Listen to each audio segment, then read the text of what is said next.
Okay, so let's start with the super quick revision of the next chapter, that is charge of GST. Very simple chapter, but very important chapter conceptually. Let's start with it.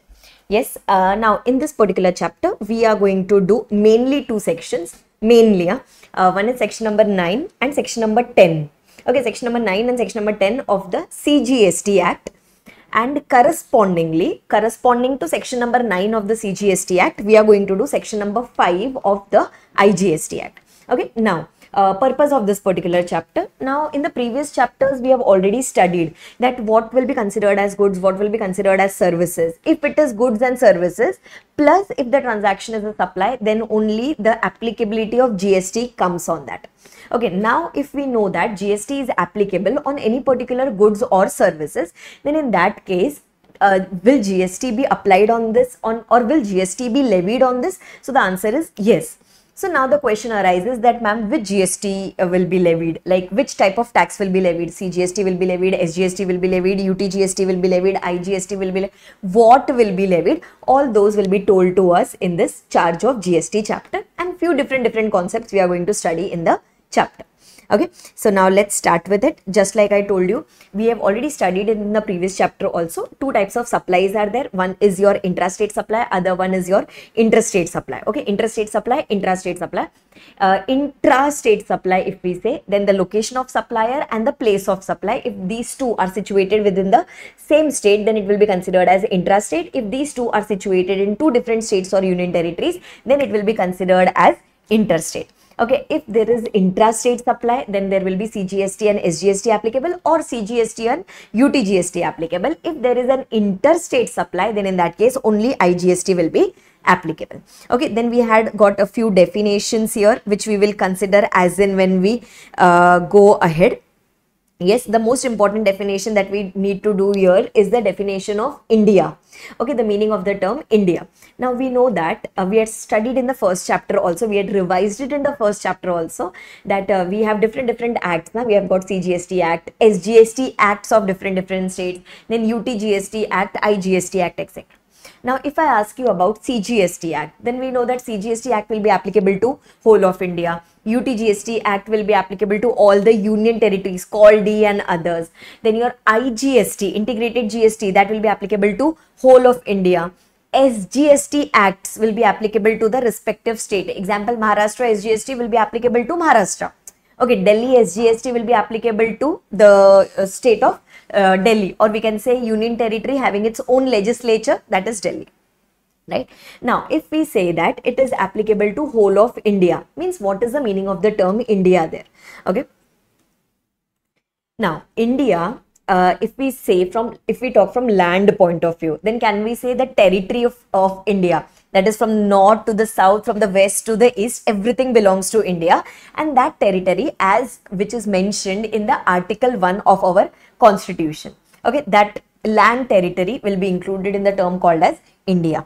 Plus, when we talk about our waters, okay, then we know that the territorial waters of India, that is up to 12 nautical miles from the baseline, that belongs to India. The subsoil and the seabed lying below this territorial waters, even this belong to India. Continental shelf, contagious zone, and exclusive, up to exclusive economic zone of India, that is up to total exclusive economic zone, which goes up to 200 nautical miles from the baseline, even that is going to form part of India. Okay, so land is done, waters is done, and now when we talk about the airspace, okay, then they say that the airspace above our land territory, okay, in our Indian map, whatever is the airspace above the land territory and the airspace above the territorial waters, okay, only above the territorial waters, even that form part of India. So all these things are included in the term called as India, right? And when we say India, so we know that whatever places we have now covered, to all these places, all our GST provision shall become applicable. Okay, then after that, going ahead, just like I had told you, we are going to do two sections in the chapter. One is section number 9 and the other one is section number 10 of the CGST Act. Let's start first with section number 9 of the CGST Act. And when we are doing section number 9 of the CGST Act, correspondingly, we are also required to do section number 5 of the IGST Act. Okay, section number 5 of the IGST Act. When I say CGST Act, means that the transactions which we are going to discuss there is going to be your intrastate transaction. But when I mention about IGST Act, we know that the transaction that we are discussing about is going to be the IGST Act, right? Okay, so now in the section number 9 and correspondingly in section number 5, we have got 5 subsections. Okay, starting from section 9.1, 9.2, 9.3, 9.4, 9.5. Correspondingly, copy paste, we are going to have 5.1, 5.2, 5.3, 5.4, 5.5 of the IGST Act. Okay, let's start with the first one, section number 9.1 of the CGST Act or section number 5.1 of the IGST Act, which simply says that 9.1 says that in case of any intrastate transactions, okay, in case of any intrastate supply of goods or services, CGST will be applicable. Okay, CGST tax will be applicable on what value? On the transaction value. Okay, GST will be calculated on some transaction value which will be determined under section number 15 that we are going to do in the valuation chapter. And whenever there is an intrastate supply of alcoholic liquor for human consumption, then in that case, that is as of now totally outside the purview of GST. So there will be no GST applicable on the same. So CGST will also not apply on the same, and the maximum rate of CGST that can be made applicable by the government that has been notified till now, maximum rate that is 20%. Okay, 20% is your CGST rate. Similarly, similar maximum limit is given in the respective SGST laws also, and therefore the total rate of GST, okay, when you study the total IGST rate, that will go to 40%. Okay, CGST is just half part of the GST tax rate, right? Okay, so this was told in section number 9.1. Correspondingly, we have got section number 5.1. Section number 5.1 says that in case of interstate supplies, okay, in case of interstate supply, the GST will be applicable, IGST will be applicable whenever there is any interstate supply of goods or services except for alcoholic liquor for human consumption. Again, this IGST will be applicable on some transaction value. That transaction value will be determined under section number 15 under the valuation chapter, and the maximum rate of IGST that will be applicable is equal to 40%.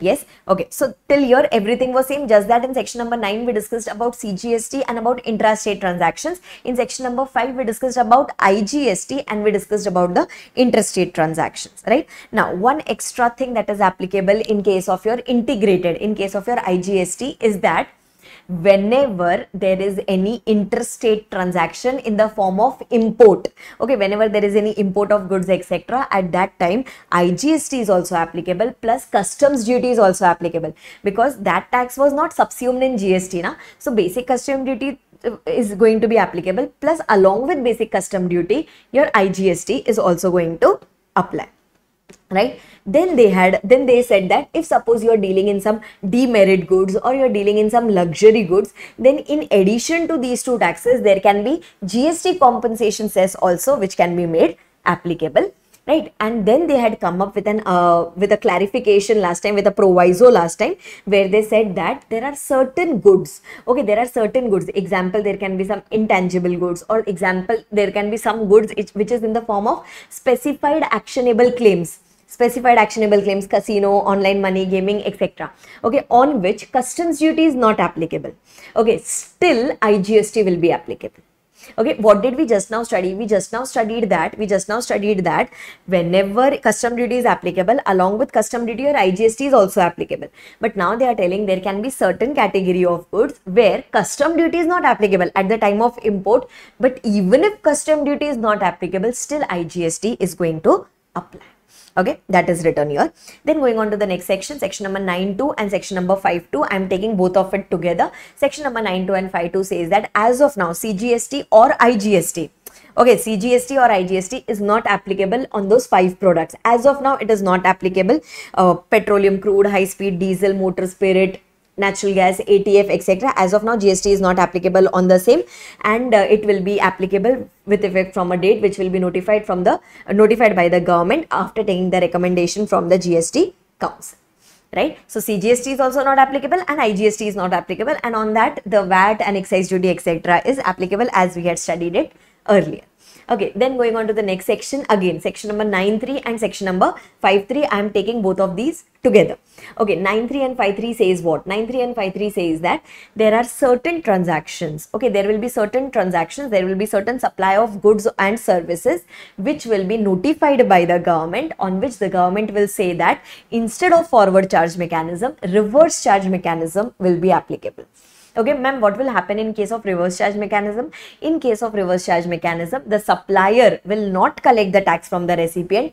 Instead, the recipient will pay the tax to the government from his pocket.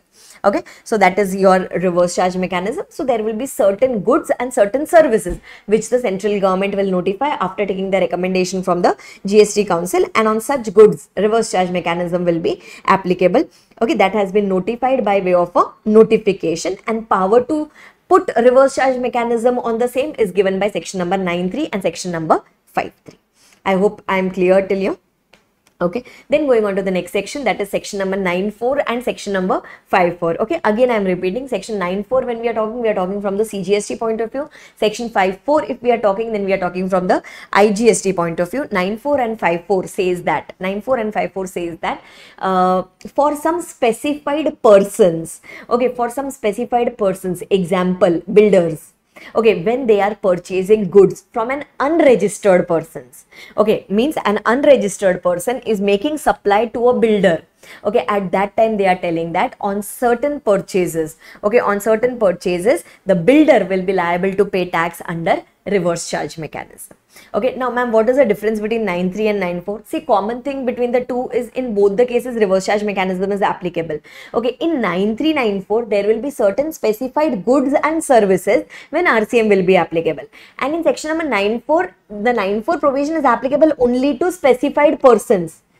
Okay, it is not applicable on different what do you say, goods and services. It is applicable to specified persons who will be required to follow reverse charge mechanism if they are receiving certain goods or services from unregistered person. Because if they are receiving something from unregistered person, then there will be no GST at the time of receiving those goods. Yes, so there is a loss of revenue to the government. So government says, okay, no problem. If you have purchased it from unregistered person, no problem. Now you have to pay the tax on the same to the government under reverse charge mechanism, right? Then going on to the last one, that is section number 9.5 and section number 5.5.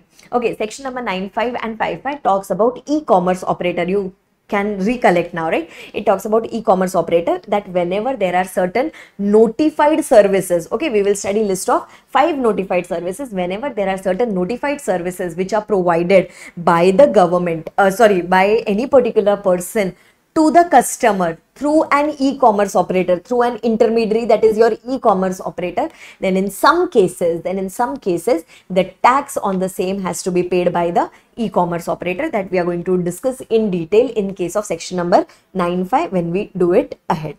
Okay, so 9.5 is talking about intrastate transactions. 5.5 is going to talk about the interstate supplies, such interstate supplies of services, notified services, where the tax is going to be paid by the e-commerce operator. Are you clear with this? Yes. Anyway, this particular section we are going to do in detail once we go ahead. Right now, so 9.1 was normally telling that in case of intrastate supply, CGST will be applicable. 5.1 was telling that in case of interstate transactions, IGST will be applicable. 9.2 and 5.2 was telling that on those 5 products, as of now, GST is not applicable. It will be made applicable when notified by the government. 9.3, okay, 9.3 and 9.3 or 5.3. Okay, 9.3 and 5.3 was telling that there will be certain goods and services on which reverse charge mechanism will be applicable. So now let's do section number 9.3 and 5.3, and next we are going to go to section 9.4 and 5.4, which was talking about that builder purchasing certain goods or builder availing certain services from an unregistered person, right? So now your reverse charge mechanism is applicable. Now, first of all, what do you mean by reverse charge mechanism? Reverse charge mechanism is such a mechanism where the liability to pay the tax is with the recipient. That is, see, normally also the recipient only pays the tax from his pocket. Okay, it is the recipient who suffers. But it is the supplier who collects the tax from the recipient and pays it to the government in normal circumstance. That is a forward charge mechanism. But in reverse charge mechanism, the supplier will not collect any tax from the recipient. Supplier will just collect the value of goods or services from the recipient. His work is over.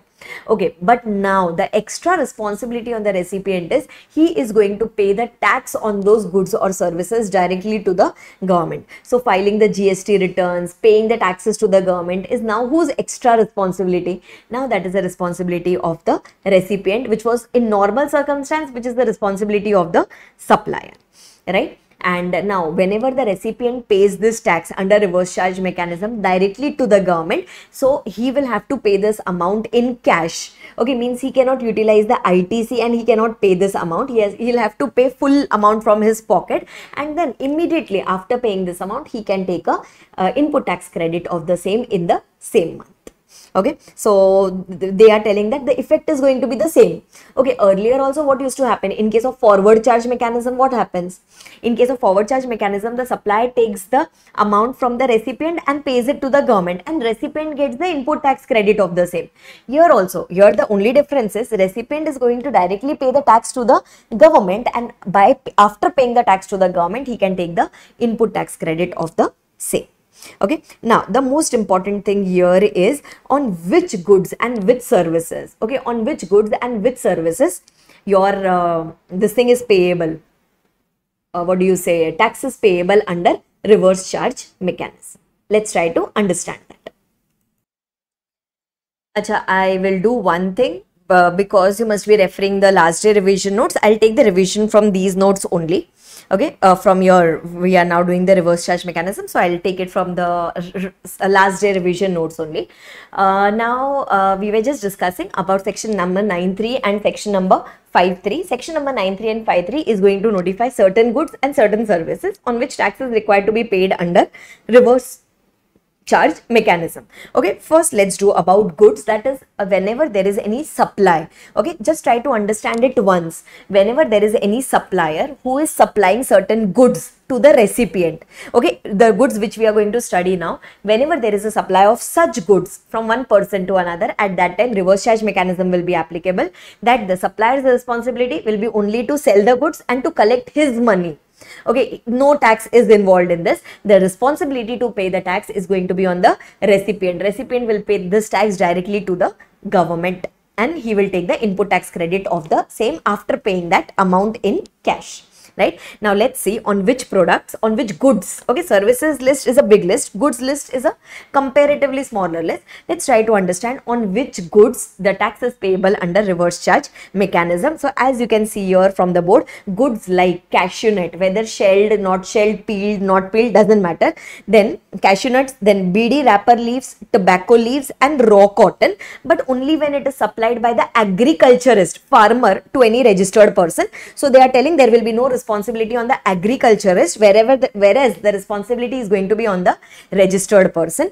Then similarly, supply of lottery. Okay, lottery tickets are generally supplied by government, state government, union territory or local authority. They supply the tickets to the lottery seller, distributor, agent, etc. So no responsibility on the government, the responsibility is going to go to the lottery distributor. Then silk yarn, when it is supplied by the manufacturer of the silk yarn to any registered person, at that time also RCM will be applicable. Again, you will see the responsibility is not there on the manufacturer of silk yarn, whereas it is there on that registered person. Then used vehicles, seized and confiscated goods, old and used goods, waste and scrap. Okay, when it is sold by whom? Okay, generally it is confiscated by the government when it is supplied by the central government, but excluding Ministry of Railways. Okay, we will see this ahead also. Whenever there is Ministry of Railway getting involved there, at that time always forward charge mechanism is applicable. So from central government exclude Ministry of Railways. So any other ministry under the central government, when they are supplying this to any other person, okay, central government, state government, union territory, local authority, when they are supplying this used vehicles, seized and confiscated goods, etc. to any registered person, government says our responsibility is not there to go and pay the tax to the GST department. It will be the responsibility of the recipient. Similarly, essential oils like peppermint and other mint, when it is supplied by an unregistered person to a registered person. See, when unregistered person is supplying to a registered person, anyway he is not going to collect any tax. So the tax responsibility is going to be on this registered person. And then the last one, that is priority sector lending certificate. Okay, priority sector lending certificate mainly relevant for CA final students. Priority sector lending certificate, you have done it in the previous chapter, which is the certificate traded between the banks through the RBI portal.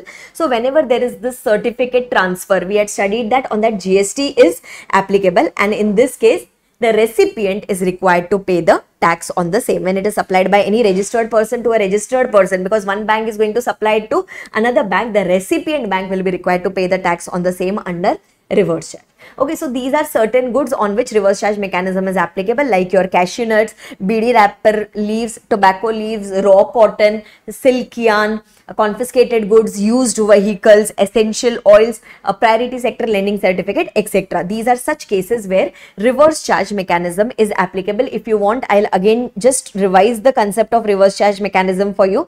Supplier is generally supplying the goods or services to the recipient. Okay, I'm telling you about reverse charge mechanism. So in this case, when this recipient is going to pay the consideration, it will not pay the tax to the supplier, it will just pay the value of the goods to the supplier, and then the responsibility of the recipient will be to pay the tax amount to the government. This amount will be paid in cash, and then after paying this amount, recipient will be able to take the input tax credit of the same. I hope I am very clear till here. Yes, so this was your list of goods on which reverse charge mechanism is applicable. Now let's go to the most important part of the chapter, that is reverse charge mechanism. Reverse charge mechanism in case of services. Okay, now there are certain services they have given in some 16 paras. Okay, 1/6 they have given in some 16 paras. Some services, when it is supplied by a supplier to a recipient, in that case also compulsorily reverse charge mechanism will be applicable.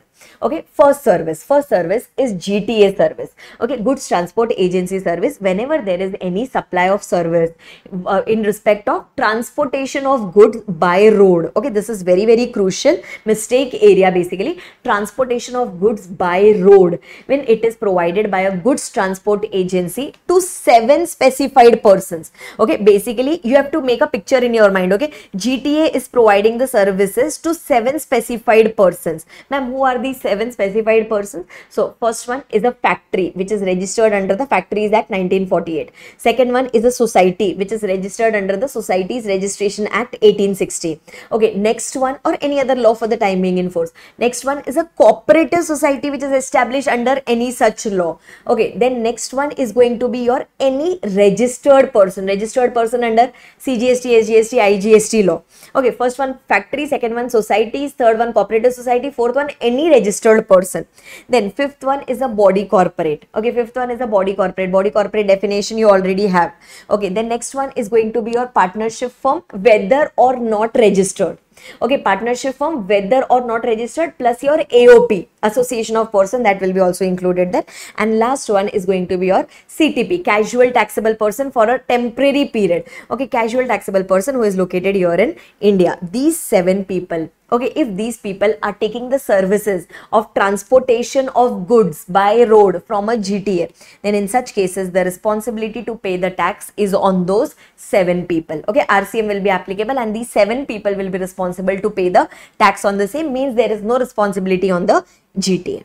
Okay, so see what are they telling? If recipient is one of the above 7 persons, then GST is chargeable.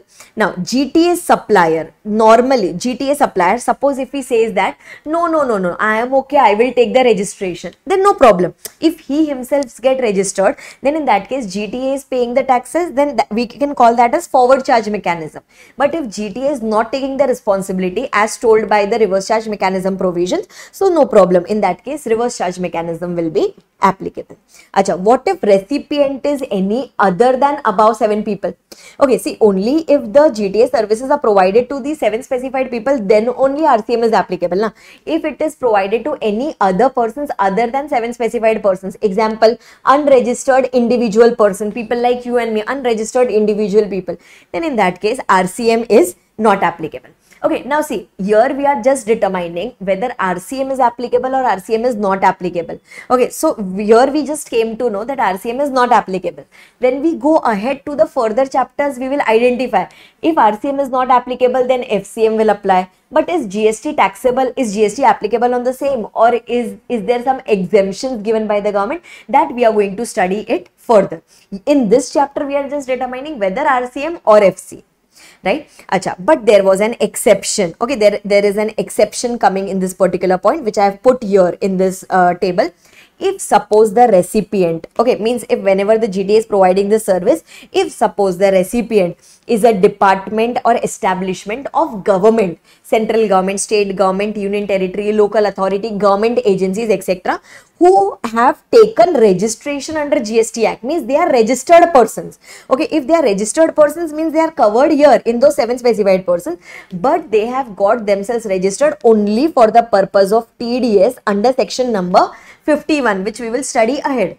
Okay, they have got themselves registered only for deducting TDS under section 51 of the CGST Act. Then in that case, reverse charge provisions are not applicable, means in that case, forward charge mechanism is going to be applicable.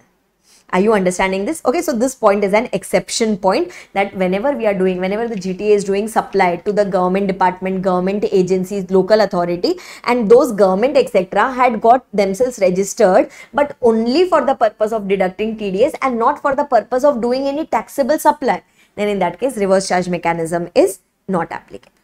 Are you clear with this? This was the first service. Okay, this was the first service where reverse charge mechanism is going to be applicable. Right? Now, second one is legal services. Okay, whenever there is any legal services, just like advocate services, etc. Okay, legal services provided by individual advocate, including a senior advocate or a firm of advocates. Whenever these people are providing any services, legal services, directly or indirectly to any business entity. Business definition we had done in the previous chapter. Business entity which is located here in India, located here in the taxable territory. Okay, means the business entity is availing the services of a lawyer, advocate, etc. Then in that case also, reverse charge mechanism will be applicable, and this business entity will be required to pay the tax on the same. Okay, similarly, when there are any services provided by arbitral tribunal is nothing but your arbitrator. Okay, middleman who is trying to solve your problems without dragging the matter to the court. Whenever the arbitrator or arbitral tribunal, okay, you can give alternative name to this particular person. This person can also be called as an arbitrator. When he is providing service to a business entity, there also reverse charge mechanism will be applicable, and the business entity will be responsible to pay the tax on the same under reverse charge mechanism. Right? Then going to the next service, that is sponsorship services. Okay, if there is any particular person who is providing sponsorship services to a body corporate or to a partnership firm or LLP. Okay, any person who is providing which services? Any person who is providing sponsorship services, means I am doing advertisement for the other person. Okay, I am going to take money and I am going to give advertisement service to that particular person. Sponsorship service to that particular person. This person is the payer of the consideration, and I am going to put his title, I am going to put his name, I am going to put his banner, etc. And we are providing the service only to whom? Only to a body corporate or to a partnership firm. Then in that case, reverse charge mechanism will be applicable, and these recipients will be responsible. Okay, this recipient of service will be responsible to pay the tax on the same. Please be careful with this recipient. Okay, above it was business entity, no problem in that, but here it is a body corporate or a partnership firm only, then only reverse charge mechanism is applicable. Let's say if sponsorship services are provided to an individual person, then reverse charge mechanism will not apply, right? Then the next one, fifth para, is very, very important. Here the services are being provided by government to a business entity. Okay, whenever there are any services provided by central government, state government, union territory, including your parliament, courts, tribunals, etc., or local authority, etc., whenever these people are providing any services to the business entity, government is getting rid of this responsibility, and government says that reverse charge mechanism, GST department says that reverse charge mechanism will apply, and the person responsible to pay the tax is going to be the business entity. But in this there are 4 exceptions. Okay, means for 4 services reverse charge mechanism is not applicable.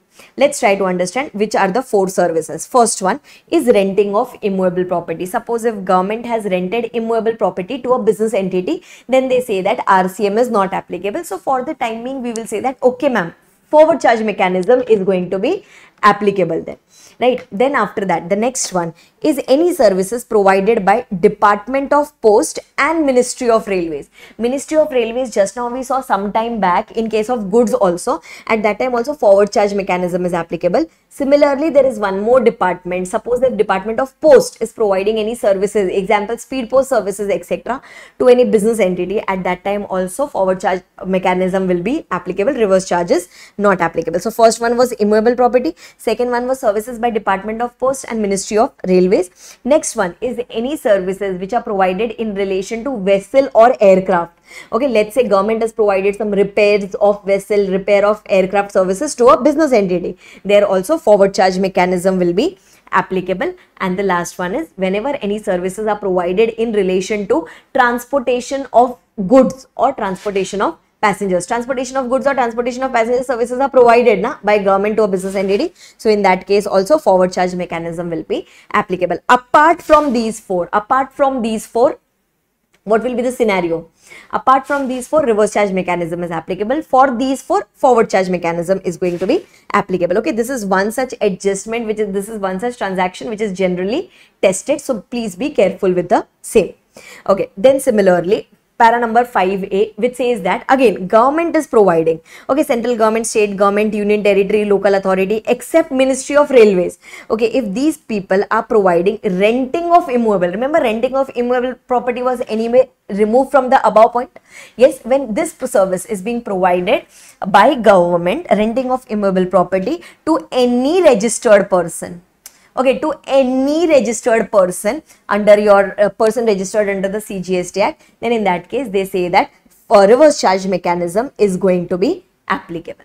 Okay, from the above point they had removed it and now they are considering it separately, and they are telling that for renting of immovable property services provided by government to any registered person, let's push the responsibility on that registered person and the government will not be responsible for the same, and hence in this case reverse charge mechanism is going to be applicable, right? Then next point, para number 5AA, which says that renting of residential dwelling only. Okay, above was a wider term, that is renting of immovable property. Here, if you are renting a house, renting a residential dwelling to a registered person, okay, any person, not only government, if any person, here it was government only, and here if any person is renting a residential house, residential dwelling to a registered person, then the responsibility to pay the tax, if applicable, is going to be on this registered person, that is reverse charge mechanism is going to be applicable. Am I clear with this? Yes, please remember these 3 pointers specifically, point number 5, point number 5A and point number 5AA. Point number 5 was talking about services provided by government. Okay, by government to any business entity except for those 4 will come under reverse charge mechanism. 5A was talking about government providing renting of immovable property services to any registered person will be responsible. And 5AA says that if any person is providing any service by way of renting of a residential dwelling to any registered person, then again reverse charge mechanism will be applicable and this registered person will be required to pay the tax on the same. Then point number 5B. Point number 5B talks about 5B and 5C actually. Both of it talks from the promoter point of view, talks from the builder point of view. Okay, I am taking both the points together. Now let's say if the builder has purchased TDR, okay, transferable development rights, or if the builder has taken FSI, or if the builder has taken a land on long-term lease. Okay, if the builder has taken TDR, if the builder has taken FSI, or if the builder has taken long-term lease from any particular person. Okay, this person is a builder. for construction of a particular project, the builder will need all these things. So in this cases, on all these cases, they are telling that if at all this particular transaction is taxable, then this will be taxable as per reverse charge mechanism. That is, the person liable to pay the tax is going to be the builder. This is applicable for 5B also, and it is applicable for 5C also. Right? Then going on to the next one, that is point number 6. Point number 6 is very, very important. You have got questions on this in the question bank also.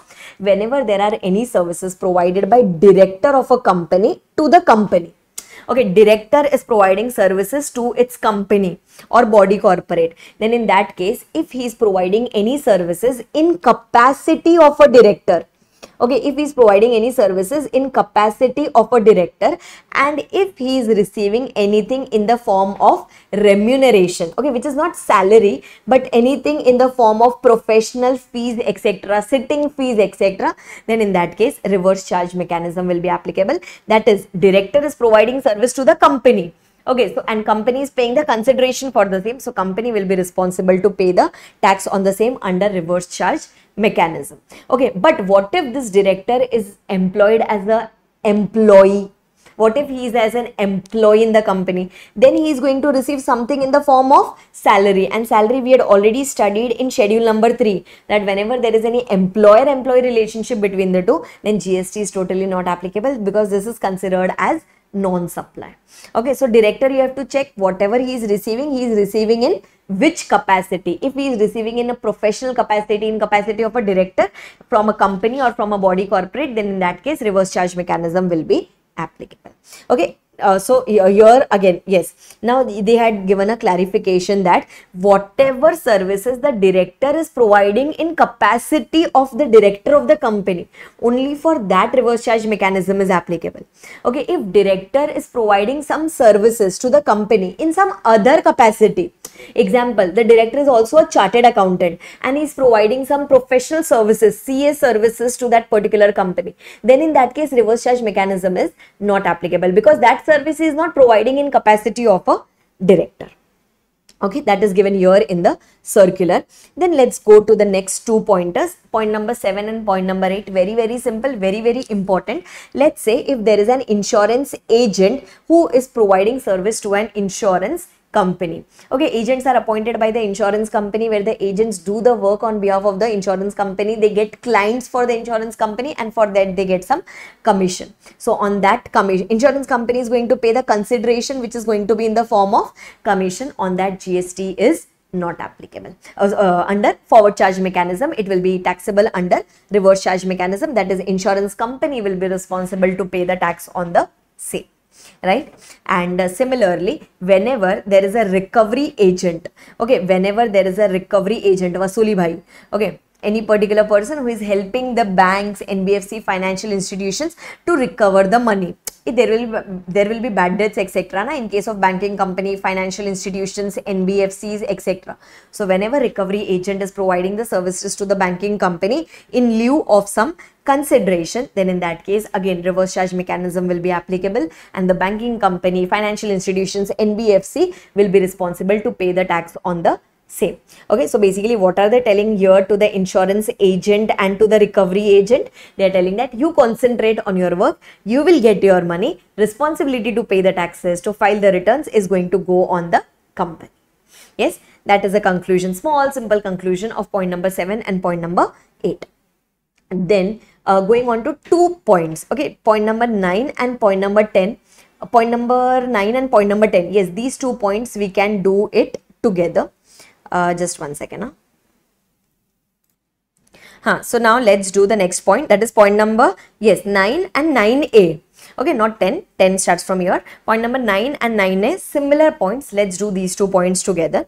Now let's say if there is a music composer, or if there is an artist, or if there is a photographer, okay, who are creating something new. A music composer is creating a new music. He's making a new music, a photographer is clicking some original pictures, an artist is making something, and now if they are giving their rights, okay, if they are giving their copyright to someone else to use it, okay, example, a music composer gives it to a music company, okay, that okay, you can use my song, you can use my music, etc., but in return I will require some royalty, etc. Then in that case, who is providing the service to whom? Can we say music composer? Okay, music composer is providing the service to that music company, yes, or to the producer. Similarly, a photographer, okay, photographer is going to provide his service to some other company who is going to use his photographs, etc. So here the responsibility to pay the tax is going to be on the recipient. Means they are telling whoever is creating this original, okay, whoever is creating this original, you concentrate on your work, okay, and the other person, you will get your royalty, etc., and the other person will be paying the tax on the same. Okay, similarly for point number 9a, let's say I am an author, I am writing a book, okay, I am the original creator of the same, and now I am giving this rights to a publisher and I am telling him that you can publish my book, okay, you can publish my book. Then in such a case, what will happen? Then in such a case, the publisher, that is the recipient, will be responsible to pay the tax on the same under reverse charge mechanism. Similar pointers? Yes, so the original creator is free from all these responsibility. He will get his consideration, but the responsibility to pay the tax is on the recipient. Okay, then there is an exception point. Okay, exception point coming here. Exception point is that suppose if the author, okay, only for this 9a point the exception is applicable, that suppose if the author says, no, I will take the GST registration, I will collect the tax and I will pay it to the government. No problem. Okay, then in that case, forward charge mechanism will be applicable and he will have to write on the invoice that he is collecting the tax under forward charge mechanism. And once he has chosen to do this, that is to pay the tax under forward charge mechanism, he cannot withdraw this option for a period of 1 year. Okay, see, either we had already relieved you from the responsibility now, that the responsibility to pay the tax is on the recipient. But now if you being an oversmart person, if you say, no, I will pay the tax under GST, I will collect the tax from the recipient, etc., then if you have come under this, then you have to stay under this for a period of 1 year, right? Then going on to the next point, that is point number 10. Okay, point number 10, very simple. Now suppose if there is a committee called as overseeing committee, okay, overseeing committee of RBI, which oversees the works done by the RBI. So can we say members of this committee are doing the work for the RBI? Means members of this committee are providing the services to the RBI. In that case also, responsibility to pay the tax is on the RBI and not on the members of overseeing committee, right? Then similarly, if there is a DSA, direct selling agent, okay, individual person, individual agent of a bank, individual direct selling agent of a bank, etc., who is providing service to a bank or NBFC, means he is helping to get clients for the banks or NBFC, just like we had done for insurance company. Again, the responsibility to pay the tax is not on that individual direct selling agent, but it is going to be on that bank or NBFC, right? Then after that, let's go to the next one, that is services provided by business facilitator to a banking company. Okay, business facilitator providing service to a banking company. Business facilitator is a person who helps the bank in taking some important decisions, okay, who makes some strategies, etc., for the banks. So they are telling business facilitator, you concentrate on your work, responsibility to pay the tax is going to be on the bank. Okay, similarly, if there is an agent of business correspondent, okay, above the term that was used was the business facilitator. Now, if there is agent of a business correspondent who is providing services to a business correspondent. Now, ma'am, what is a business correspondent? Okay, business correspondent is just like an extended arm, okay, extended arm of a banking company. It is just like one branch of a banking company. Okay, now whenever the banking company wants to expand its operation, can we say it will have to open multiple branches? Okay, but it will require some capital investment also. So what does the bank do initially? In some areas, it will appoint business correspondents. Okay, these business correspondents acts like bank only. They take deposits from banks, from the public, etc., in the name of this particular bank. Okay, so now bank is appointing a business correspondent. Business correspondent will further appoint agent of business correspondents. Okay, so now here who is ultimately rendering the service to whom? Agents are rendering the service to the business correspondent. Again, the responsibility to pay the tax is going to be on the business correspondent. Here we are not talking about the relationship between bank and business correspondent, but we are talking about agent of business correspondent and the business correspondent. Are you understanding till here? Yes. So in this case also they are telling agent, you concentrate on your work, and can we say agent is going to get commission now? So on that commission, the tax will be paid by the business correspondent, right? Then after that, going to the next one, that is security services, security personnel services, watchman kind of a services. When these services, security services are provided to a registered person. Okay, if it is provided only to a registered person, then in such a case, reverse charge mechanism is going to be applicable there.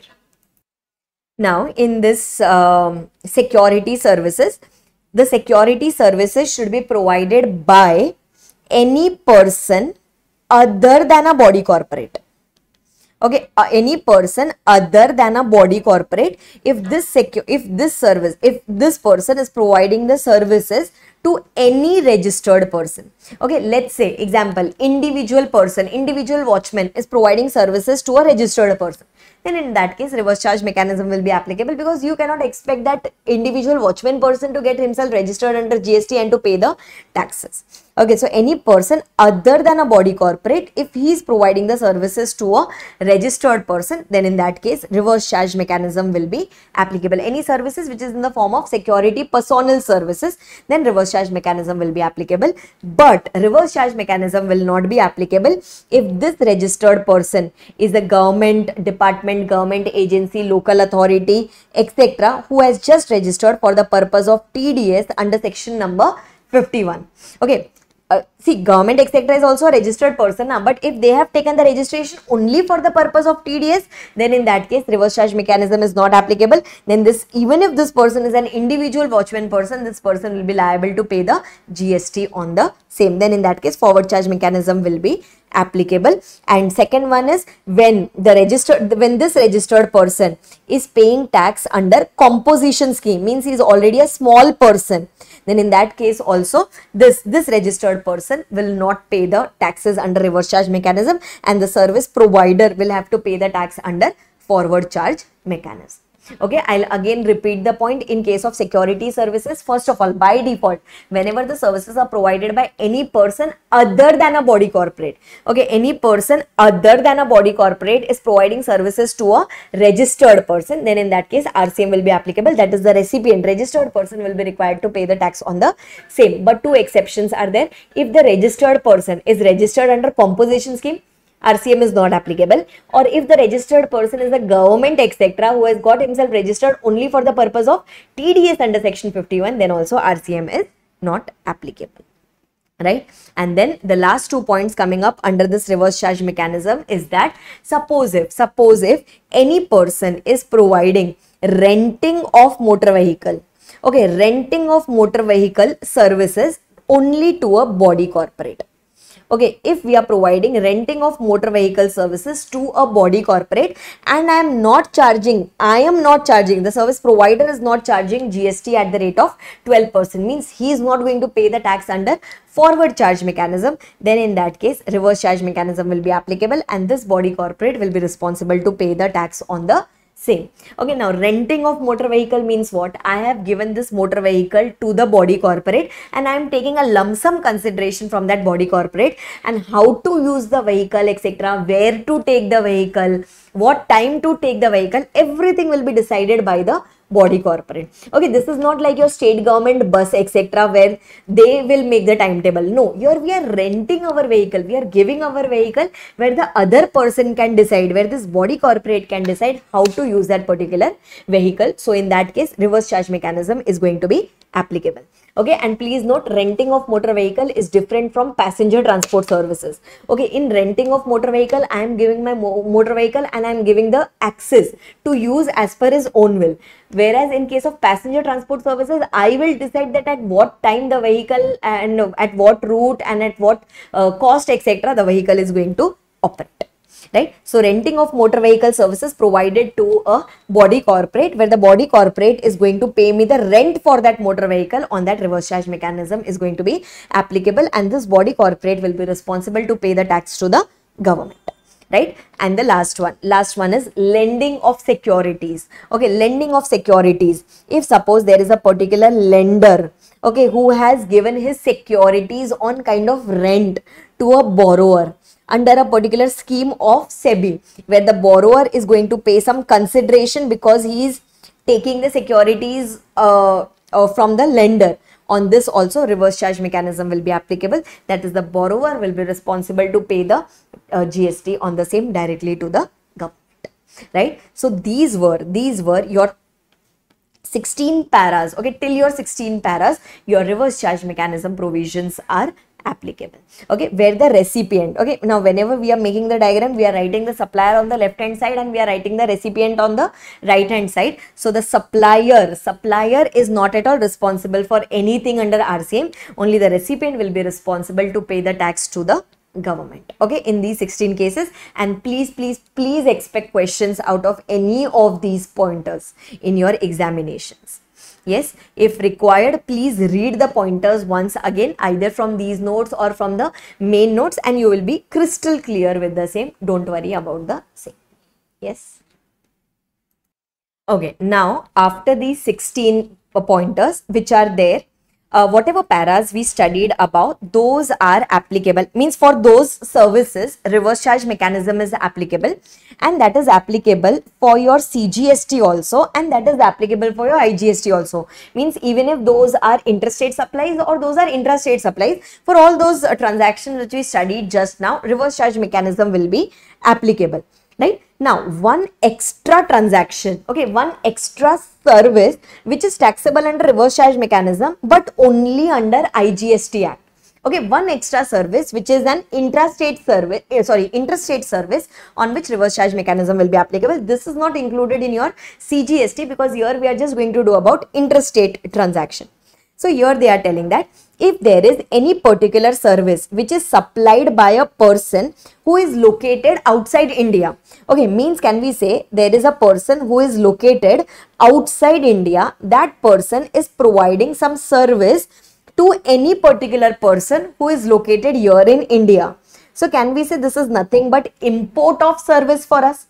Imagine someone from US. Example, someone from US is providing services to us. So service provider is located outside India. We are located here in India. But except when it is received by NTOR, non-taxable online recipient. Okay, we will see what is this NTOR. Now, just try to understand. Someone from outside India is providing us some services to us here in India. Okay, then normally can we say forward charge mechanism is applicable, because we have not studied this till now in the above pointers. So if any person is providing services to us here in India, then in that case normally forward charge mechanism is applicable. And if forward charge mechanism is applicable, then can we say responsibility to pay the tax is on this particular person who is located outside India? If the responsibility is on this, then can we say this person will have to get himself registered under GST and then he will have to pay the taxes? Okay, but where is he located? He is located outside India. So here they are telling that let's not put the responsibility on him and let's put the responsibility on the recipient. Okay, recipient in India will be responsible to pay the tax, and therefore this transaction will also come under reverse charge mechanism. So import of services, the reverse charge mechanism will be applicable except in one circumstance. Okay, when there are some import of services which is received by NTOR. Okay, let's say there are certain services. Let's say there are certain OIDR services, online information database access and retrieval services. OIDR, online, which the services which are totally provided online. If this is received by any particular person here in India and this person is an unregistered person, people like you and me. Okay, example, Netflix providing OIDR services, Netflix subscription, etc. we take. Okay, and from that next Netflix subscription, can we say we get access to the database of Netflix? We can see whatever web series, whatever movies, etc. we want to see, and that service is totally provided online. So such service is one of the example of OIDR services, and if that is received by an unregistered people here in India, people like you and me, we take Netflix subscription. So in that case, do we really go and pay the GST separately to the government? No. Okay, so now can we say here, in this case, they are telling that recipient will not pay the tax, but Netflix, that company which is situated outside India, will have to get itself registered here in India or appoint an authorized representative here in India, and yes, it will have to pay the taxes here in India under forward charge mechanism, because here we cannot rely on so many unregistered persons. They will never go to the government and pay the taxes. Okay, but in case of other services other than OIDR services, okay, or when there are any services which are provided to any person other than N2R, let's say any services are provided to a registered person, then the responsibility is on the registered person to pay the taxes. But if there is any OIDR services received by an unregistered person, this unregistered person is called as non-taxable online recipient. Then in that case, they say that reverse charge mechanism is not applicable, and in such case, Netflix will be responsible to register here in India and to pay the taxes here in India. I hope I am clear till here, everyone. Yes. Okay, this is one extra service. Okay, this is one extra service which is applicable only for the IGST provisions. This was given under section number 9.3 and 5.3. 9.4 and 5.4. Okay, 9.4 and 5.4 can be read by you once. That is applicable in case of a builder. I'll just give you an overview of the same, that whenever there is a builder, okay, and builder is purchasing goods from an unregistered person, so in such cases, builder will be responsible to pay the taxes on those inputs and input services under reverse charge mechanism. Okay, now on which goods he has to pay the taxes under reverse charge mechanism, in which circumstance he has to pay the tax, that you can simply read it once. That is not relevant from your exam point of view, so I am not taking it under our super quick revision. Okay, then let's go to the last part of section number 9. Okay, what does section number 9 subsection 5 talks about? Okay, you can call this as section number 9.5, and correspondingly we are also doing section number 5.5, which is talking about e-commerce operator. Okay, now e-commerce operator is such a person who is owning, who is maintaining, and who is managing a particular website through which there are some goods and services provided. Okay, example, Amazon. Okay, Amazon is owning a particular application, it is owning a particular website which it is using for providing goods or services. Okay, similarly, Uber. Okay, Uber, Ola, Rapido, etc. They are also owning an electronic platform through which they are providing certain services. Okay, so now what they have done is, for the purpose of section number 9.5 and section number 5.5, they have notified 5 services. Okay, they have notified 5 services, and for these 5 services, if these 5 services are provided to the ultimate customer through e-commerce operator, then in that case, e-commerce operator will be responsible to pay the tax to the government. Okay, now see what are they telling, which type of services are they talking about. Let's say first service that they are discussing here is transportation of passengers. Okay, transportation of passengers by a radio taxi, by a motor cab, by a maxi cab, by a motorcycle, or any other motor vehicle. Definition of each term I have mentioned here for your quick reference. Okay, what is radio taxi, what is motor cab, motor car, etc. I have mentioned here, you can just read that. But if suppose there is a particular person, I'll explain you one transaction so that later you will be able to understand it. Let's say now there is a cab owner. Okay, let's say there is a cab owner who has listed himself on, let's say, Uber, Ola, etc. and he is providing further transportation services to a final customer. Can we say these services are provided through an e-commerce operator? Yes, see, the cab owner will be altogether a different person, Ola will be a totally different e-commerce operator, and the ultimate service recipient is another person. So in this case, we can say that recipient is this final customer, but can we say there are 2 suppliers here?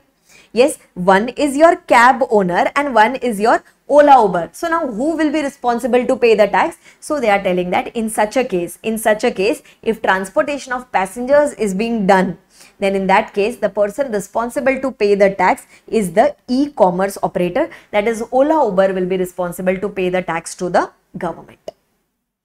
Are you understanding this? Okay, that is the first point, that is services by way of transportation of passengers. Now here in the amendment what they did was they have excluded a vehicle called as omnibus. Okay, a bus, a type of bus, they have excluded that here because they have considered it separately in the E point. Okay, so in the first point, passenger transport services are provided through a radio taxi, through a motor cab, through a maxi cab, through a motorcycle. Rapido is there, na? Bike, etc., or any other motor vehicle. An example also I have written here. So this can we say this is a service? Okay, so for this service, the e-commerce operator will be responsible to pay the taxes. Okay, similarly, next service is talking about accommodation. Okay, hotel accommodation. Now hotel is there, hotel is listed on, let's say, GoIbibo, and then GoIbibo provides the service to the final customer. So in this cases also, whoever is that e-commerce operator in between, okay, whoever is that e-commerce operator, that person will be responsible to pay the tax. It can be, you know, agoda.com, Make My Trip, GoIbibo, Ixigo, etc. Whatever are these e-commerce operator who are providing the services, those people will be responsible to pay the tax directly to the government. Okay, but except suppose if the person supplying such service, that is the hotel, main hotel, okay, if such person is liable for registration, if that person itself is a big person whose turnover has exceeded the threshold limit, and if the hotel itself is liable to take the registration, then there will be no responsibility on the e-commerce operator and the hotel will be responsible to pay the tax on the same. Okay, similarly, if there are certain services provided in the form of like housekeeping services, like your plumbing services, carpentering services, painting services, AC repair services, when these are provided through e-commerce operator, you must have used this app called as Urban Company, okay, or similar type of apps, okay, from where we can just, you know, we can go to that Urban Company app and we can call a car carpenter, we can call a painter, we can call a sofa cleaner, we can call a AC repairer, etc. Whenever we are, okay, so can we say there is, let's say there is a carpenter, okay, who has registered himself on that app called as Urban Company, and then they are providing the services to the final customer. So the person responsible to pay the tax here is the e-commerce operator, that is the Urban Company, except if the carpenter is a big person who himself is registered under GST, then the carpenter will directly pay the tax to the government. Are you understanding this? Yes. And then next one, D point, is talking about the restaurant services. Okay, now let's say there is a particular restaurant which has listed itself on, let's say, Zomato or Swiggy, etc. And now they are providing the food to the final customer. Okay, in this case also they are telling that the person responsible to pay the tax is the e-commerce operator, that is Zomato, Swiggy, or any other third app, etc. Right? But if this restaurant, okay, if this restaurant is situated in some specified premises, okay, if this restaurant is situated in some specified premises, that is, it is situated in a hotel, okay, a restaurant situated in a hotel, and that hotel room tariff is at least above 7,500 per unit per day. Okay, per room per day, if the hotel tariff itself is 7,500, means can we say it is a big hotel? And in that big hotel, if this restaurant is situated, then in that case, e-commerce operator will not be liable and that restaurant will be liable to pay the tax on the same. I hope you are clear till here, everyone. Yes, otherwise, let's say it is a standalone restaurant, it is not situated in any hotel, etc. Normal, it is a roadside restaurant. Then in that case, the e-commerce operator will be responsible to pay the tax on the same. And the last one is, we are going back to that transportation of passengers by omnibus. Okay, now what do you mean by omnibus? Omnibus is such a motor vehicle which can carry more than 6 people. Okay, more than 6 people plus 1 driver. It is such a kind of a bus. So if they are providing the services, okay, let's say there is a bus owner. Okay, let's say there is a bus owner who is providing the services through Redbus app. You must have heard, na?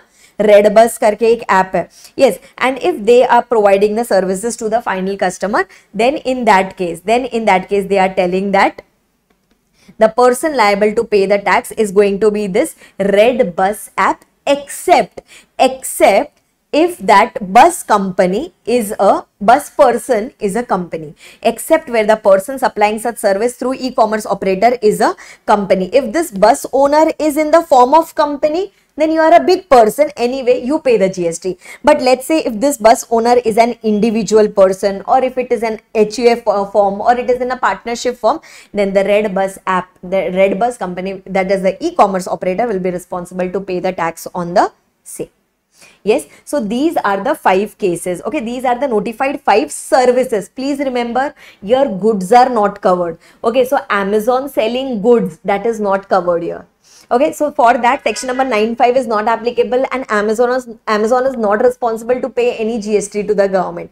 There, the original supplier will be responsible to pay the tax to the government. And in services also, not all services are covered here. Only these 5 services are covered here. And for these 5 services, the person responsible to pay the tax is the e-commerce operator. So he will pay the tax. Ma'am, what if there is no e-commerce operator in India? Okay, let's say Uber. Let's take the example of Uber. Uber is not an Indian company. Then in that case, we say that no problem. Your representative here in India. Okay, the person who is representing you, that person will be responsible to pay the tax. Means we are not shifting the responsibility. The responsibility is still on the ECO. If ECO is not having a physical presence, he is authorized representative. What if it is not having a physical presence also and no authorized representative? Then they are telling appoint someone. Okay, someone should come in India and that particular person will be paying the tax. I hope I am very clear till here, everyone. Yes, and then they have given few clarifications for this restaurant services that we just now studied in section number 9(5). Here they are telling that, see, whenever, let's take this restaurant example. Okay, restaurant was providing the services to the final customer through e-commerce operator. So we said that there are 2 suppliers. One is the restaurant is the supplier, and second one Zomato Swiggy is also the supplier. So here they are telling that Zomato Swiggy will be considered as a supplier only for the purpose of payment of taxes. Okay, the responsibility of Zomato Swiggy is only to pay the taxes. Otherwise, who is the supplier, who is the recipient? That actual restaurant is the supplier and the final customer is the recipient. Okay, normal restaurant is the supplier and we are the recipient, but only for the purpose of payment of taxes, Zomato Swiggy will be considered as a supplier, right? So Zomato Swiggy will use the form called as GSTR 3B, in which it will show for the timing, it will show that amount as sales and it will pay the tax on the same under section 9(5). Okay, and always remember this, I will ask you later in some particular chapter. If section 9(5) is applicable, then TCS provisions under section 52. Okay, TCS provisions under section 52 are not applicable. Okay, but if section 9(5) is not applicable, then TCS provisions under section 52 is applicable. I am not going into detail of the same because it is too early to tell you about all those things. But just remember, if 9(5) applicable, TCS not applicable. If 9(5) not applicable, then TCS provisions will be applicable. Okay, and always remember, these e-commerce operators are anyway responsible for compulsory registration. Okay, they are responsible for compulsory registration. So for this purpose, they are not required, for the purpose of this payment of tax, they are not required to obtain a separate registration. No, not required. Under the same registration, they can pay the taxes. Okay, then next one, they are telling that whenever this sale happens, okay, this will be recorded in the aggregate turnover of the restaurant and not in the aggregate turnover of the Zomato Swiggy. Because who is the actual supplier? I told you, actual supplier is the restaurant. So whatever we are supplying to that particular customer, that will be included in the aggregate turnover of the restaurant and not of the e-commerce operator. You must have seen, na, whenever you order from Zomato Swiggy, let's say you order a food for 200 rupees and then Zomato has started charging that platform fee of, let's say, 5 rupees. So 5 rupees is the turnover of Zomato. Okay, 200 rupees is the turnover of that particular restaurant. Are you understanding this? Yes, these are some of the important clarifications that you need to remember for your restaurant services, right? Then going on to the next point. Next part is going to talk about classification under GST. Okay, this we had done in the first chapter also. This is not really very important. I'll just give you an overview of the same. Classification is done of goods as well as services.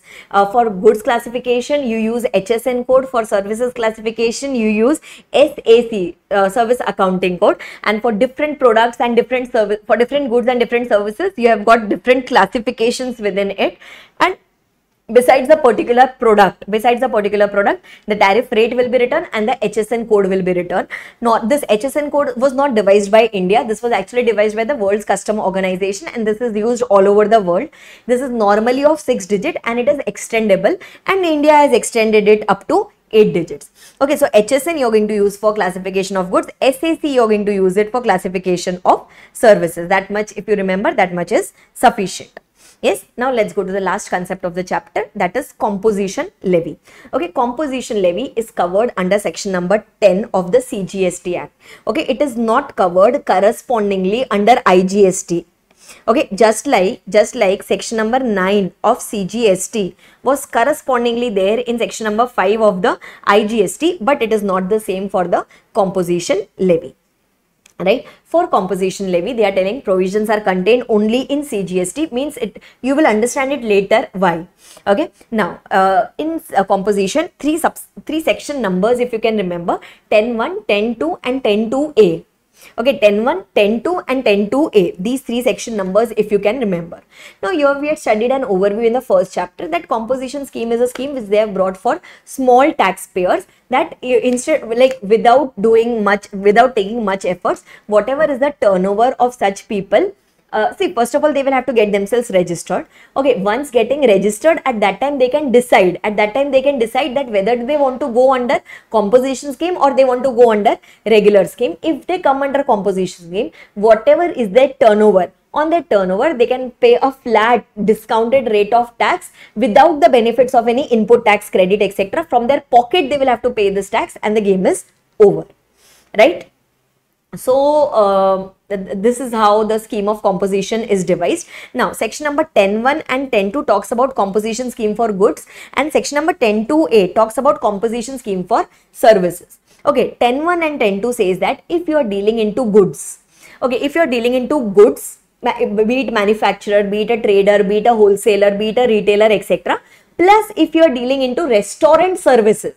Okay, see, normally the name of the scheme is goods. Okay, but it includes everything relating to goods, and plus it also includes your restaurant services. If you are engaged into this, and if in the preceding financial year, if your turnover was up to 1.5 crore, then in the current year you are at least eligible to pay the tax under composition levy till the time your turnover in the current year does not exceed 1.5 crore. So up to 1.5 crore you can pay tax under composition scheme. There is no problem, provided in the preceding financial year also your turnover did not exceed 1.5 crore.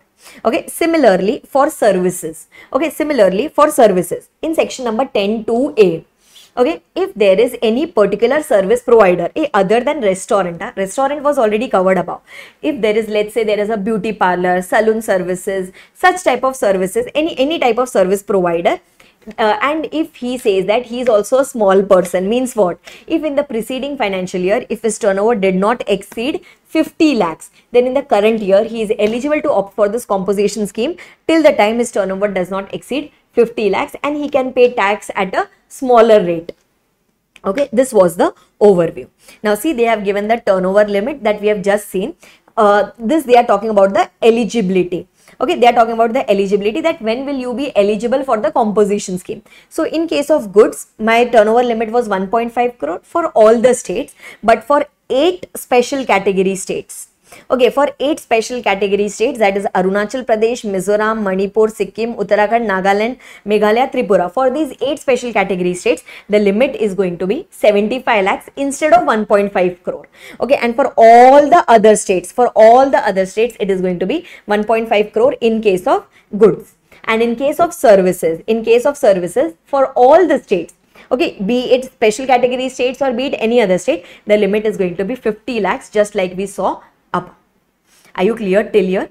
Yes. Now see the next thing that they are telling. Now the next thing that they are telling us here is, what do you mean by aggregate turnover? See, here they had written that your aggregate turnover should not exceed 1.5 crore or 75 lakhs or 50 lakhs. Now what do you mean by this aggregate turnover?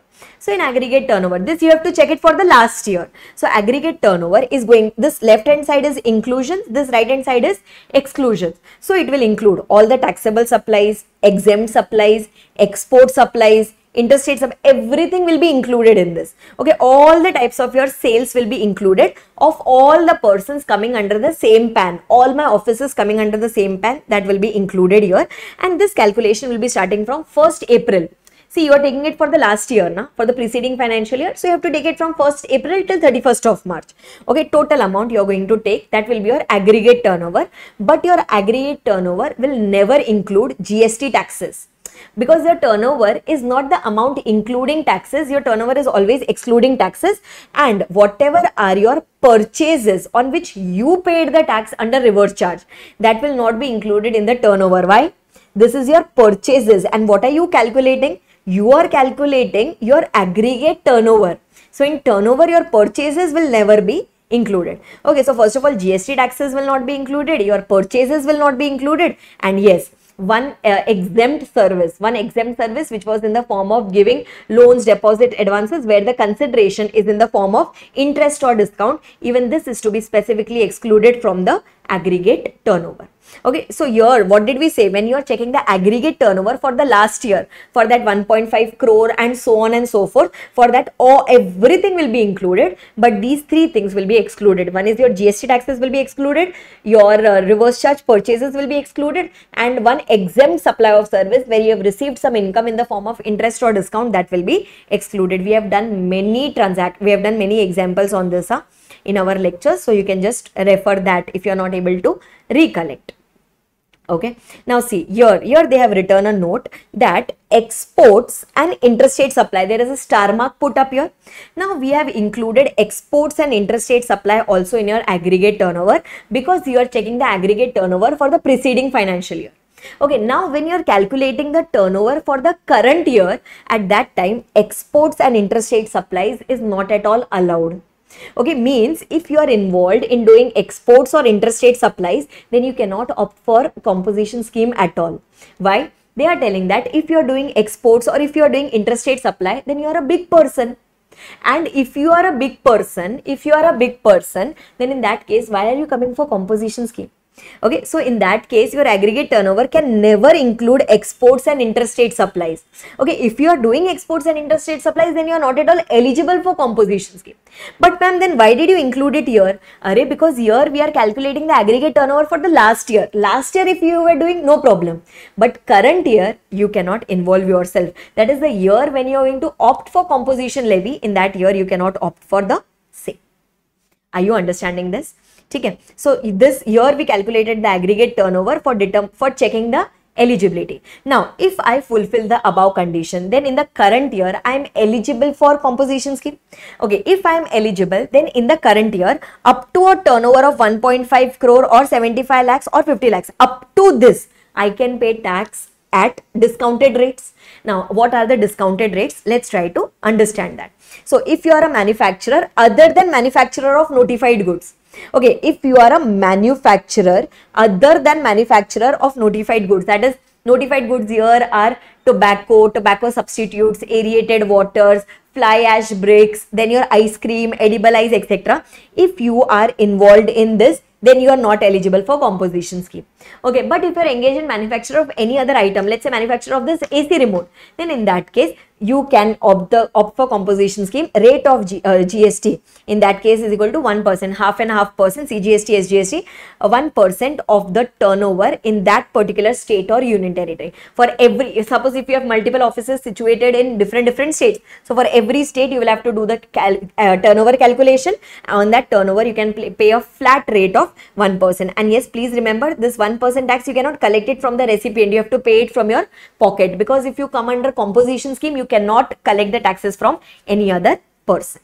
Okay, similarly, if you are any other supplier, Okay, other than manufacturer, means you are a trader, you are a wholesaler, etc., then the rate of GST is equal to again 1%, but very very important, 1% only of the turnover of the taxable supplies. Means in aggregate turnover we were taking taxable supplies as well as exempt supplies. Okay, but if you're a trader, you're just required to pay 1% of the taxable turnover. Means can we say your turnover will reduce because of that? So the tax amount payable will also be reduced, right? Acha. Then if you are providing restaurant and outdoor catering services under goods part only, then the rate of GST is equal to 5% of the total turnover in that state or union territory. 5%. Okay, manufacturer 1% of total turnover, trader 1% of taxable turnover, restaurant 5% of the total turnover, and for services, that is under section number 10(2)(a), for services it is going to be 6% of the total turnover. Okay, this is the discounted rate. Okay, this is the discounted rate at which you can pay the taxes under composition scheme, and this tax that you are paying, you are going to pay on the turnover in that state or union territory. Ma'am, how do we calculate the turnover in the state or union territory? So you will take all the taxable supplies and exempt supplies. Exempt supplies, can we say you will exclude it for the trader? Yes, this will be included. Then what same three things will be excluded here also. Okay, GST taxes will be excluded. Your purchases on which you have paid the taxes under reverse charge mechanism, that will be excluded. Then this point we had already studied. Any services that you have provided in form of lending, like giving deposits, advances, loans, etc., on which you are receiving the consideration in the form of interest or discount.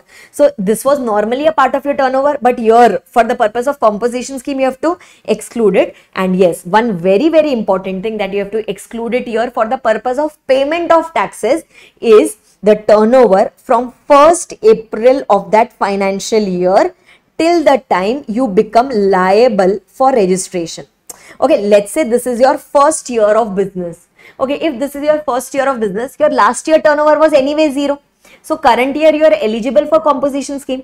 So in the current year, for the first 20 lakhs, which is the threshold limit for registration, can we say for the first 20 lakhs you are not responsible to pay any GST? See, this 20 lakhs will be included in your turnover. Okay, but on this 20 lakhs, you will not pay any GST. So that value of supply from first day of April of the financial year up to the day that person becomes liable for registration, even that turnover will be excluded for the purpose of what? For the purpose of payment of taxes, right? We have done many numerical examples on this, and we have got many numerical examples in our main book also. Okay, so you can just refer that once. Okay, again I'll just tell you the previous calculation that we did, that was for calculation of aggregate turnover of the preceding financial year, just to check the eligibility. And this calculation that we are doing, this is for doing that turnover calculation, which is going to be for the purpose of payment of composition taxes. Yes, and once your threshold limit exceeds, once if your threshold limits exceed 1.5 crore, 75 lakhs or 50 lakhs respectively, then you will automatically get converted, or you have to compulsorily get yourself converted into the normal scheme, and from now onwards you have to start paying the taxes under normal scheme. Yes, okay. Then they have given us 5 pointers here. Okay, they have given us 5 pointers here where you are not eligible to opt for composition scheme. Okay, first of all, if you are providing any such goods or services which is outside the purview of GST. If it is outside the purview of GST, then there is no tax applicable, so there will be no composition scheme also. Okay, next, if you are doing interstate outward supply, okay, you are doing the sales in other states, or you are doing exports, then you are not eligible for composition scheme, that we have already seen. But what if I want to do interstate purchases? No problem. Okay, what is prohibited is interstate outward supplies is prohibited. Okay, if you are providing services through e-commerce operator where TCS is applicable but 9(5) is not applicable. Okay, if you are providing services through e-commerce operator and you are not falling under those 5 notified services, then you cannot opt for composition scheme. Then if you are a manufacturer of those notified products, if you are doing trading of these products, no problem. But if you are a manufacturer of these notified products, then it is a problem, then you cannot opt for composition scheme. And the last one, if you are a CTP or if you are a NRTP. CTP is a person who is doing business in India for a temporary period. Okay, for a temporary period, then that person cannot opt for composition scheme. You are anyway coming for a smaller period, come under normal scheme only. And if you are a NRTP, that if you are a foreigner who is coming to India and starting a business for a temporary period, then also you are not eligible for composition scheme. So in these cases, so in these 5 cases, basically you are not at all eligible for composition scheme. Whatever be your turnover, you have to go under the regular scheme. Okay, in this point is super duper important.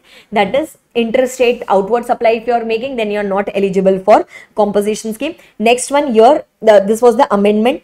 Goods word was cut here and only services was left. Means if you are providing any services through e-commerce operator where 9(5) is not applicable.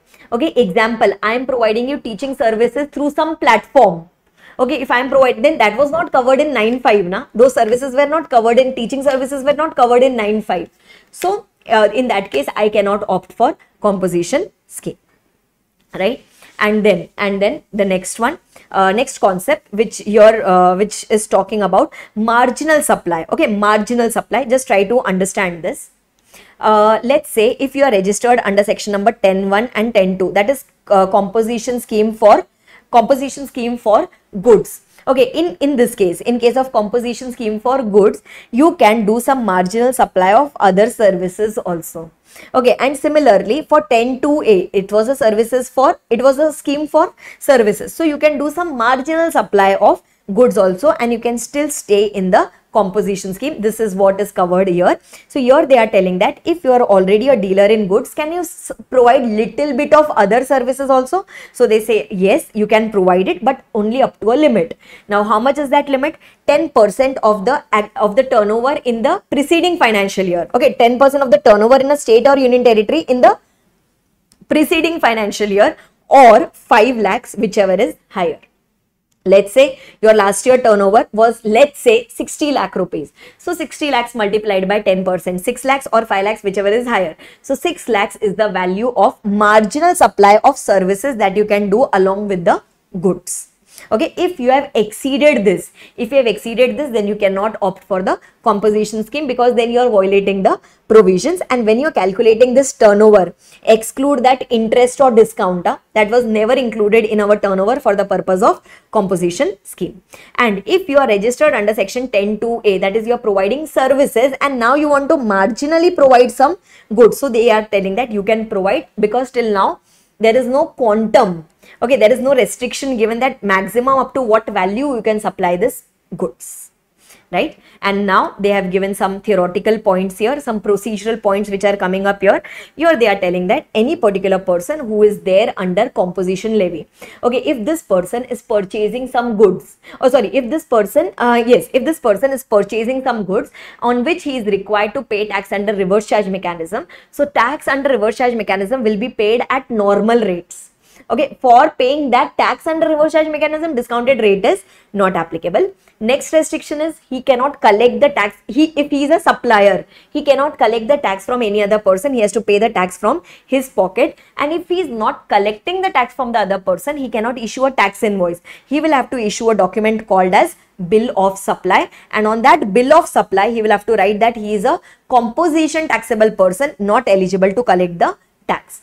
And then in his place of business and additional place of business, on every notice board, etc., also he will have to mention that he is a composition taxable person, so that any particular person who is doing a transaction with him should be aware that he is registered under composition scheme. Okay, what is the punishment? The punishment is, see, if I am purchasing from a composition scheme person, he is not collecting the tax from me. If he is not collecting the tax from me, will I get any ITC or I will not get any ITC? I will not get any ITC, and the chain of input tax credit totally breaks, right? Similarly, intimation of obtaining for composition levy. Now let's say if there is a new person, unregistered person coming under GST, and if he wants to come for composition scheme, then he can fill this form GST REG 01, and in the part B he can fill his data and he can say that I want to opt for composition scheme, and that whatever is his date of registration, from that day he will be coming under the composition scheme. Okay, but what if there is a person who is registered under normal scheme and he wants to go under the composition scheme? Then he can do it only from the beginning of a particular financial year, and that intimation has to be done on the GST portal before that financial year begins. So this cannot be done from middle of a year, right? Acha. Then after that they say that when do you mandatorily withdraw from the composition scheme? So you should know the answer that whenever your threshold limit exceeds of 1.5 crore, 75 lakhs or 50 lakhs, then you have to compulsorily go under the regular scheme. Within 7 days of occurrence of the of this particular event, you have to intimate it on the GST portal and you will have to start paying the taxes under normal scheme, and now you will also start issuing the tax invoices. Right? And then the next one, voluntary withdrawal. Now if you say that no, composition scheme is not at all beneficial for me, I want to get into the chain of ITC and all those things, so he can withdraw from the composition scheme. Government says most welcome, and he can come under the regular scheme of GST. And he will have to submit a declaration, or he will have to submit a form to the GST department, and whatever is the date indicated in his withdrawal application, from that day he will be considered as if he has come under the regular scheme, right? And now suppose if you have made an application to the tax authority that you want to go under composition scheme, but the tax authorities have the right to reject your application. Okay, if they are of the opinion that no, you are not at all eligible for composition scheme, then it will first issue you a show cause notice. It will tell us why we should take you under composition scheme, and depending upon your reply, it will decide whether to give you the composition scheme or not to allow you under composition scheme. If it is not allowing you under composition scheme, then it will decide a date. Okay, that date can be a present date, or that date can be a retrospective date also, and from that date it can say that you will be there under regular scheme and you will have to pay the tax liability also under the regular scheme, right? And then a few more points given for this particular scheme. Here in case of composition scheme, because specific rates have been given, so they need not do the classification on the basis of HSN and SAC, because 1%, 5%, 6% is specifically given to them. Okay, next, these people cannot collect the tax, so they cannot issue a tax invoice, they will issue a bill of supply only, right? Now, they need not pay the tax every monthly, etc. They will have to pay the tax on quarterly basis. Okay, and that too without taking the benefit of ITC, because this tax, whatever 1%, 5%, 6%, they are paying on their turnover and they have to pay it from their pocket. They will not get any benefit of ITC. Okay, GST return also, they have to just file an annual return. Okay, one return has to be filed for the entire year, life sorted. Okay, from this angle point of view. Then suppose if I have got multiple offices in multiple states, then all my offices should either opt for composition scheme or all my offices will come under regular scheme. You cannot do a pick and choose, this office composition scheme, this office regular scheme. No, that is not allowed. Right? Then after that, at this point we have already done, taxable person who is opting for composition scheme cannot collect the tax and is not eligible for the input tax also. This we have already discussed about. And yes, next they are telling that suppose if you are still wrongfully availing composition scheme when you were not at all eligible for the same. Okay. Example, I am doing exports, still I am taking composition scheme, my turnover has exceeded, still I am taking composition scheme, then in that case, boss, you will be liable for penalty and you will be liable to pay the full taxes, tax liability as determined by the tax authorities, and penalty will be applicable to you under section 73, 74, etc. I hope I am very clear till here. Yes, this was all about the revision of the entire chapter of charge of GST. I hope you are very clear with this. The chapter is containing many different pointers, so please be careful with that and study it accordingly. Thank you so much.